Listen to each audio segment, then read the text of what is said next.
Hello everyone and welcome to my RSD story of 2019.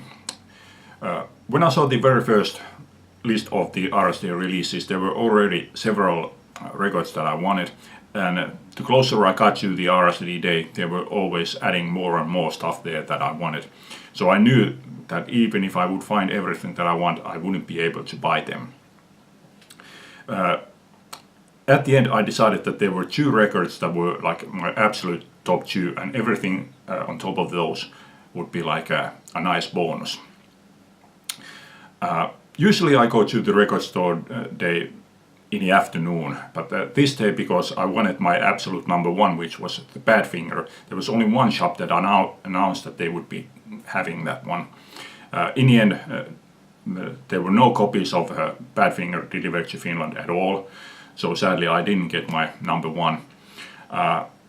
But anyway, I decided that when I noticed that the shops would be opened at 8 a.m. instead of 11 a.m., I decided I would go there early, but not at 8 a.m. I thought I would go there at 9 a.m.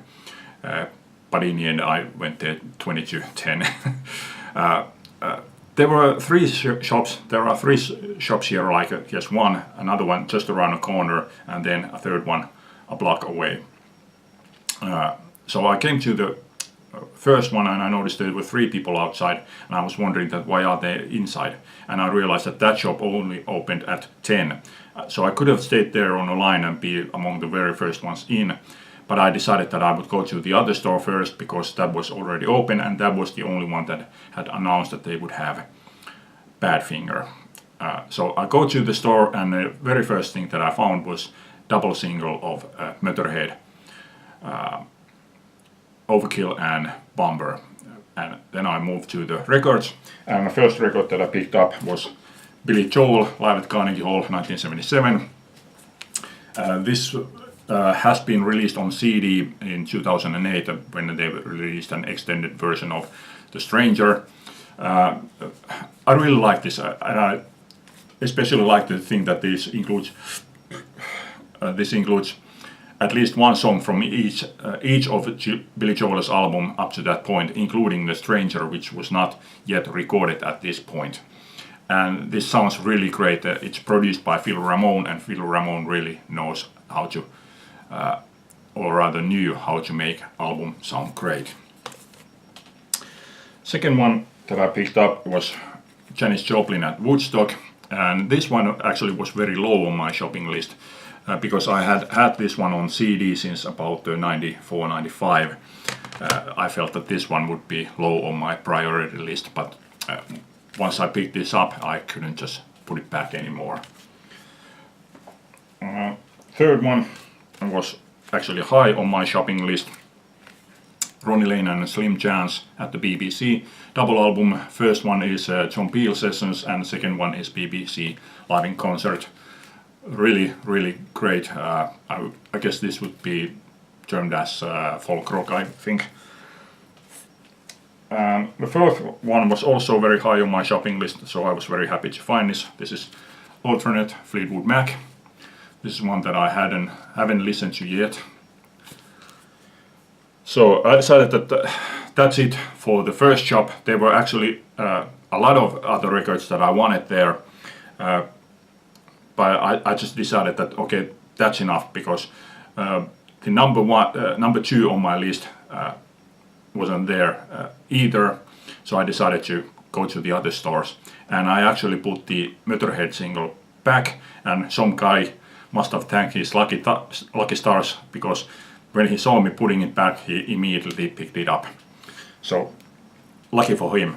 So I went to the previous store, which was just now opening, so by now there was about 20 people on the line, so I joined them and went in, and mostly I just looked over the people's shoulders as they were flipping through the boxes, and there wasn't anything there that wasn't already available on the previous shop. So when I got to the last box, and I already had peeked like a couple of the albums, there was the first guy that started like pushing into the boxes, so I decided, okay, I don't need this, and there doesn't seem to be anything here, so I just left without buying anything there. And I went to the third store, And at first glance, I was disappointed. It looked like, okay, there's nothing here. But then I noticed that there was actually, because at first I thought that there was 2 boxes, then I realized that, okay, there's a 3rd box there. And I found one item from the 3rd box, which I'm not going to show because I don't believe that that was an RSD release at all. I will show that one in my metal update. But the second one that I found there was my number 2 on my list, which is Thin Lizzy Black Rose double album. When I noticed that this was being issued, I thought that, okay, it's same as this one, the extended version, but it turned out that it's not the same. The second album here are Good Earth demos from 1978, which doubles as the actual album. So when it starts with Do Anything You Want To, it's Do Anything You Want To, Toughest Street in Town, Toughest Street in Town, Waiting for an Alibi, Waiting for an Alibi, sorry, S&M, S&M, Waiting for an Alibi, Waiting for an Alibi, Sarah, Sarah. So it doubles up as demo, whereas this one, this one includes songs from the Nassau sessions. Also, there's a single B-side, longer version of Night in the Life of a Blues Singer, one unreleased song, and a slow version of Don't Believe a Word. So nothing from the second CD here is doubled up on that vinyl version. Next one that I picked up was one that I had already seen in 2 of the previous shops, but now I decided to pick that up. This is Green Day, Woodstock 1994, and this was where I was introduced to Green Day. I remember watching it from the television. I think they played like 2 songs then. I don't remember which songs they were. But what I realized listening to this one, that what I saw on the television was actually an edited version, because what it says here, shit show, is much longer here than what it was on the television then. Okay, 4th and final one from that shop was not an RSD release. This was actually released one day before RSD, and I have had this one on DVD for years, so I know that this is great, even though I haven't had time to listen to this one yet. This is Nirvana live at Paramount, recorded October 31st, 1991. Fantastic live set. So those 3 shops were like very close to each other. Then I traveled to the 4th shop, not that long actually, but well, not as close as the other 3 were. And at first I didn't find anything there, but I decided that since I have traveled all the way here, I might as well buy something. So I bought one that I had already seen in 2 of the previous shops and had left behind, but I thought that I might as well buy something. So, and this one was on my shopping list, so why not? This is Dio, The Last in Line live, and Push, which is a track from Killing the Dragon album, which I have actually never heard. And the live version is taken from the Evil or Divine live DVD. So after that one, I was sort of wondering that, okay, should I just leave, because there was a yet another record store that I was going to buy there, go there to buy a couple of singles, and I actually found this one, J. Gale's band debut album. Or should I stay there and look for some more? When I noticed that there was a girl and she was holding a record like this, and I realized here that it's Bingo hand job, and I was okay, so that was released here, because this was one that I had been looking for and I hadn't seen this in previous shops. But I hadn't seen this one at that shop either, so I was like, did you buy it from somewhere else, or was that the last copy here? And I stood there watching that, is she going to go to the counter and pay for it, or will she just walk out, meaning that she had bought it from somewhere else? And when she went to the counter to pay it, I noticed this one. I had seen this one in previous shops, but I had only paid attention to this, that it says Sanitized, and I thought that that's the name of the band. I was just thinking that, yeah, it doesn't say anything to me. And okay, now I was okay. I have to look for this one here at this shop, and I started going through the boxes again. And as the last record on the last box, there it was. Okay, so that was the end of my record store day until yesterday when I went back and bought 2 more. I have known this band since the start, but I have never really felt any interest to it because they've been advertised as being Led Zeppelin sounding band. This is Greta Van Fleet from the Fires. Yeah, I'm not a big fan of Led Zeppelin, so if you advertise some band sounding like Led Zeppelin, that's not really a big recommendation for me.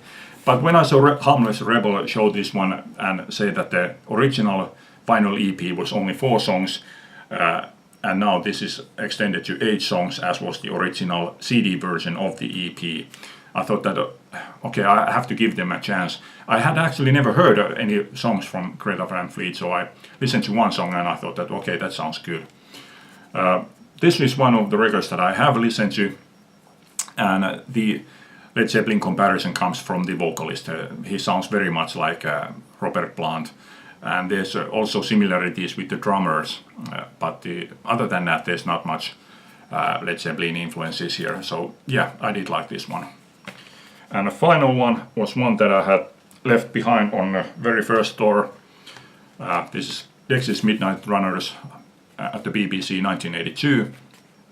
I had left this one behind mostly because I had already found so much, and I thought that this might be same as this one. But when I got back home, I checked this, and these are BBC live recordings from 1981, and these are from 1982. And now looking at the track listing, this one includes 19 songs, and this one includes 18 songs. And there are 7 of the songs are the same here. So vast majority of the songs on both of these are different. Okay, so that's it for now.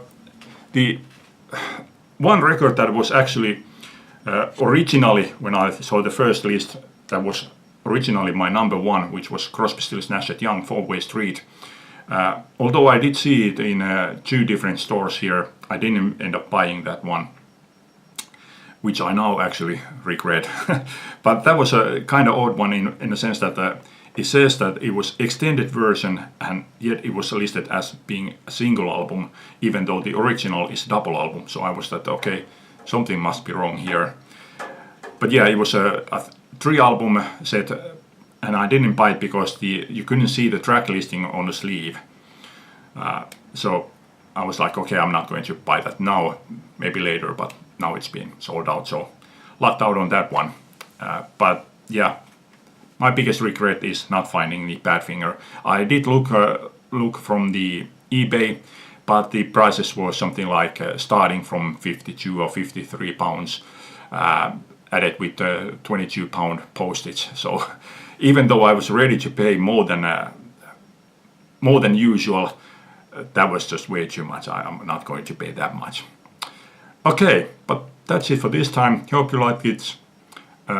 Thanks for watching. Leave a comment. Bye.